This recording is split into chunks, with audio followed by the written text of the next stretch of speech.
दुबे जी, आप इस पर किस तरह से अंकुश लगाएंगे, क्योंकि मीरा भाईंदर में इस तरह से शेख साहब ने बताया 15 से 20 लाख की आबादी हो चुकी है, तो हर किसी जो जिसको फ्लैट की ज़रूरत है वो ये सब चीज़ें देखता नहीं ना, वो पूछता नहीं कि आप सर्टिफाई और एरा से, तो किस तरह से अंकुश लाएंगे आपकी एसोसिएशन इस पर? नहीं सर, मैं आपको बताऊं, आज की तारीख में जितनी अवेयरनेस हमारे पास है, चूंकि हम यही बिजनेस करते हैं, इससे कहीं पे भी कम अवेयरनेस हमारे ग्राहकों को नहीं है। बस वहां पे मामला थोड़ा सा खराब होता है, वो थोड़ी लालच में पड़ के वो सोचते हैं कि अभी किसी प्रोफेशनल ब्रोकर के पास जाएंगे तो वो अपनी 2% की फीस चार्ज करेगा। अगर मैं किसी चलते फिरते वालों के पास जाऊंगा तो वो कुछ गुड लक लेके मेरा काम कर देगा, मेरा काम भी हो जाएगा। उसी में ये मैल प्रैक्टिस करने का मौका उनको मिल जाता है, ग्राहक उसी में फंस जाता है, बहुत सारी चीज़ें उनको नहीं समझ में आती है और बाद में उनको ये पछतावा होता है कि हमसे गलती हो गई। देखिए, मैं आपको है ना एक चीज़ और बताता हूँ, इसमें ऐड करता हूँ। हम लोग कोई भी एक आम आदमी जो प्रॉपर्टी खरीदना चाहता है, लेना चाहता है, वो देखता है कि अगर वो प्रॉपर्टी खरीद रहा है तो वो बेस्ट सर्विस किससे ले सकता है। वो डॉक्यूमेंटेशन के लिए जाता है लॉयर के पास, ठीक है। टैक्सेशन उसको समझना रहता है, वो सीए के पास जाता है उसी प्रॉपर्टी से रिलेटेड। अगर कंस्ट्रक्शन से रिलेटेड है तो किसी आर्किटेक्ट से भी बात करेगा, और डिटेल में उसको चाहेगा तो वो स्ट्रक्चर इंजीनियर से ही बात करेगा। अगर वो रियल एस्टेट ब्रोकर के पास जाता है ना, वो इस सब चीज़ का सोल्यूशन उसके पास होता है, क्योंकि ये लोग आपस में एक दूसरे से कोऑर्डिनेट नहीं करते। लेकिन वाहिद रियल एस्टेट एजेंट है ना, जो लॉयर से भी, सीए से भी, स्ट्रक्चर इंजीनियर से भी, आर्किटेक्ट से भी, डिजाइन से, सबसे इसका कोऑर्डिनेशन रहता है। अगर वो real estate agent as per RERA, जो डेफिनेशन अभी थोड़ी देर पहले मैंने दी, ये वो सबसे बड़ा सुपर कंसल्टेंट है, लेकिन लोग इसको छोड़ते हैं। लोग लॉयर के से पेपर बना देंगे उसको, वो अगर 10,000 या 20,000 रुपए डॉक्यूमेंटेशन का मांग रहा है ना, देंगे।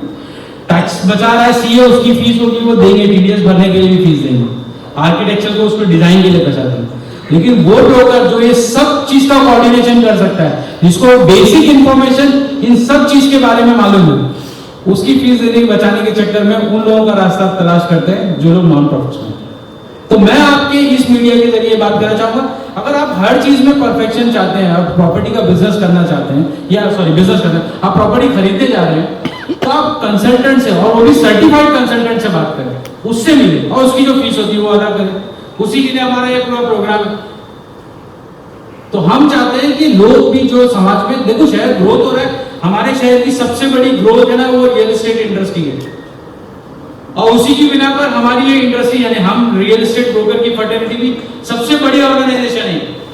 इतने मेंबर्स, इतने आप किसी एसोसिएशन में या किसी ट्रस्ट में हैं कि आप मीरा भाईंदर में बताइए। अगर हम लोग जब कभी प्रोग्राम करते हैं ना, और अगर पूरे लोगों को इनवाइट करते हैं तो जो हॉल रहता है वो कम पड़ जाता है हमको, इतनी बड़ी फर्टिलिटी हमारी। तो हमारा शहर में योगदान है आप, लेकिन प्रोफेशनल होगा। हम बार बार फाउंडेशन अपलिफ्ट कर रही है एजेंट्स को।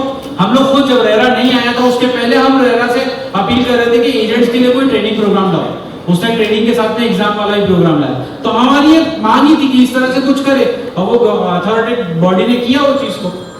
तो ये आगे जाके और भी स्ट्रिंजेंट होने वाला है, और प्रोफेशनल लोगों का होने वाला है, और प्रोफेशनल। आज की तारीख में आपको बता दूं, जब आपने रेरा का डेटा मांगा था, रेरा में इंडिविजुअल जो रजिस्ट्रेशन है वो तो है ही, लेकिन कंपनी वाले रजिस्ट्रेशन 100+ है। 100 से ज्यादा कंपनी रजिस्टर है रियल एस्टेट एजेंट्स की मीरा भाईंदर के शहर में। यानी कंपनी का मतलब ये है कि वहां पर उनका स्टाफ है, उनका टीम है, जो more than 10, more than 50, more than 100 लोगों के एम्प्लॉइज हैं इनके पास जो काम कर रहे हैं। इस लेवल पर इंडस्ट्री आ चुकी है। लेकिन उसके बावजूद भी अगर लोग अप्रोच करेंगे ऐसे लोगों को कि बिल्डिंग का चेयरमैन वो फ्लैट दिला रहा है, ले लेता हूं, तो फिर वो धोखा खाएंगे। वो सेक्रेटरी से डील करेंगे या पान वाले से या चाय वाले से, तो ये होगा। तो हमारी भी ये अपील है कि प्रोफेशनल लोगों से काम करें, फीस आपकी जाएगी लेकिन आपको सर्विस भी वैसी मिलेगी। सर, इसी बात को मैं आगे बढ़ाते हुए, और दुबे जी ने जो एक बात कही थी कि हम मीडिया पर्सन में भी, हमारी फील्ड में भी कुछ ऐसे नए चेहरे आए हैं या नए लोग हैं जो बदमाशियाँ करते हैं, पत्रकारिता का गौरव दिखाते हैं, जर्नलिज्म का डर दिखाते हैं, और वो बदमाशियाँ करते हैं। तो हम मीडिया कर्मी ऐसे लोगों को बाकायदा आइडेंटिफाई करते हैं, और हमें जहाँ बताना होता है, कंसर्न जो पर्सन है या कंसर्न डिपार्टमेंट है, हम वहाँ पर बताकर हमारी अपनी जिम्मेदारी हम पूरी कर लेते हैं। क्योंकि हमारी सीनियरिटी है इस शहर में, हमने 20-25 साल लगा इस शहर में अपना काम करते करते, तो हमने ये चीज़ की है अब आगे मैं जैसे अभी आपको भी बात की जवाब दूंगा कि हम भी आपसे चाहेंगे कि जैसे हमने हमारे फील्ड के जो भी नए जो भी है जो बदमाशियाँ करते हैं जो लोग आते हैं तो उनको आइडेंटिफाई करके हमने उनको एक जगह पर सीमित रखा है। आप भी आपके जो स्टेट एजेंट जो बदमाशियाँ करते हैं जो अनरजिस्टर्ड रेरा से आप उनको भी आइडेंटिफाई करें, ये मैं आपसे चाहूँगा। चलिए, आपने जो सवाल किया है अभी हमारे बीच में ना हमारी हर एसोसिएशन की कमेटी ऑलमोस्ट मौजूद है, एक दो को छोड़कर। अभी जो सागर भाई ने क्वेश्चन किया है ये आपके समक्ष भी है, इसलिए आप भी हैं यहाँ पर समझ। क्या हमको ऐसे ब्रोकर्स का बहिष्कार करना चाहिए? क्या बोलते हैं आप? से जिस तरह से वो अपनी इंडस्ट्री में कर रहे हैं, क्या हमको भी हमारी इंडस्ट्री में इस तरह का बहिष्कार करना चाहिए? सब एग्री है इस पे? ये फाउंडेशन में रेजोल्यूशन पास करें हम लोग कि जो हमारे रूल्स के अगेंस्ट जाएगा, जो वायलेट करेगा, जो चीटिंग करेगा, उसका पूरी फर्टिलिटी उसके अगेंस्ट जाएगी। ठीक है साहब, थैंक यू जी। हेलो, आइए भाई, एक सवाल मेरा भी आपसे है। जैसा कि आपका जो मंच है ये अपने आप में गंगा जमुनी तहजीब ये दर्शा रहा है और आप जितने भी यहाँ पर एजेंट हैं, जितने भी हैं, अपने ब्रोशर में लिखते हैं, ब्रोशर में लिखते हैं आप खरीदिए सपनों का घर। मेरा सपना है फला बिल्डिंग में खरीदने का, लेकिन वहाँ लिखा है कि इंग्लिश खान नहीं खरीदेगा या शशि शर्मा नहीं खरीदेगा। क्यों ऐसा होता है कि एक कम्युनिटी को मना किया जाता है कि फला जगह ये नहीं खरीदा और फला जगह ये, तो आपका फेडरेशन क्या कर रहा है इसके लिए? क्यों? क्योंकि देखिए हमारा शहर एकता का, मानवता का मिसाल है मेरा अंदर। आप लोग क्या कर रहे हैं कि फला बिल्डर या फला सोसाइटी फला एक पर्टिकुलर को नहीं देंगे, कभी हमें नहीं देंगे, कभी इसे नहीं देंगे। Good question. तो ऐसा क्या है? तो आप क्या कर रहे हैं? बहुत बढ़िया, बहुत बढ़िया। देखिए, ये खास करके ये मीरा भाईंदर का बड़ा ही ज्वलनशील मुद्दा है।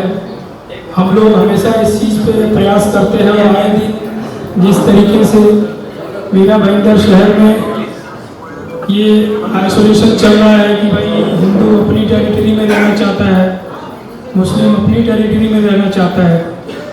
खास करके मीरा भाईंदर में ऐसी बहुत सारी बिल्डिंगें बन रही हैं जहाँ पे अब सुनने में आता है कि भाई हमें यहाँ पे मुस्लिम्स को नहीं देना है। तो ये जो व्यवस्था है, जबकि इसमें रेरा भी इस चीज़ को अलाउ नहीं करता है, फिर भी हर आदमी अपने अपने सहूलियत के हिसाब से, बहुत सारी ऐसी सोसाइटीज़ हैं जहाँ पे हिंदूज नहीं जाते, तो ये उनकी व्यक्तिगत चॉइस है। लेकिन ये इस चीज़ का मैं खिलाफत मैं भी करता हूँ कि अगर हर आदमी स्वतंत्र है, ये शहर मेरा भाईंदर शहर हो, ये मेरा भाईंदर शहर इंडिया में ही है और सब यहाँ पे इंडियंस हैं, तो हर व्यक्ति को कहीं पे भी रहने की आज़ादी है। लेकिन सबसे बड़ा विषय ये है कि मैं हमेशा इस विषय को लेकर बहुत सारे लोगों से मैं चर्चा करता हूँ। बहुत सारे लोग इस तरीके के तीखे सवाल करते हैं, तो मैं हमेशा एक राहत इंदौरी साहब का एक शेर है, मैं आपको सुनाना चाहता हूँ, शायद उससे आप इत्तेफाक रखेंगे कि कुछ कमजोर लोगों के बहके हुए कदमों के सबब, कुछ कमजोर लोगों के बहके हुए कदमों के सबब नाम बदनाम है शाकी तेरे मैं खाने का। तो ये जो है ना, चाहे वो कुछ विशेष धर्म के लोगों में कुछ ऐसे जरूर लोग हैं, या चाहे वो कुछ मेजॉरिटी के धर्म के लोगों में कुछ ऐसे जरूर लोग हैं जो इस तरीके की भ्रांतियां फैलाते हैं, और उसकी वजह से पूरी कम्युनिटी को सुनना पड़ता है, सोचना पड़ता है, उसका खामियाजा भुगतना पड़ता है, जो आज मीरा भाईंदर के शहर के लोग भुगत रहे। तो कहीं ना कहीं कुछ ना कुछ ऐसी गलतियां हुई हैं। अगर कोई कोऑपरेटिव सोसाइटी बनती है तो आप किसी भी विशेष जाति के धर्म के हैं, लेकिन अगर जो सोसाइटी का रूल है उसको आपको फॉलो करना पड़ेगा। अगर वहाँ पे आप अगर अनाधिकार कोई ऐसी चेष्टा करेंगे कि नहीं मैं ये करूँगा, मैं ये नहीं मानूंगा, जैसे कि आज हमारी एक बैठक लगाई हमने यहाँ पे कोई जाति धर्म की बात नहीं है, यहाँ पे हमारी पूरी फैटर्निटी की बात है। वहाँ पे भी हम लोग बाइफरकेट करने को तैयार हैं कि अगर हमारे इस प्रांगण में बैठा हुआ है, हमारे से जुड़ा हुआ कोई भी व्यक्ति अगर इस तरीके की कोई गलत अनएथिकल प्रैक्टिस करेगा जैसा कि अभी जावेद भाई ने सबसे अप्रूवल भी लिया, उसको हम पनिश करेंगे। तो वैसे ही कुछ ऐसे लोग हैं, उनको हमें समझाने की जरूरत है कि भाई आप अगर इस तरीके से अगर गलत कहीं भी सोसाइटी में रह रहे हो, उस कायदे कानून के अधीन आप वहाँ पे रहो, कोई भी सोसाइटी आपको ना नहीं बोलेगी। जावेद भाई ने अपनी स्ट्रेंथ बताई है कि हमारी स्ट्रेंथ बहुत है, तो आप अपना स्ट्रेंथ का आप अपना कदम उठाइए ना दिशा में, जो आपके इतनी स्ट्रेंथ है, आप लोग इस दिशा का कदम उठाइए, मेरा ये मानना है। खान साहब, मैं आपको बताऊंगा कि ये जो विषय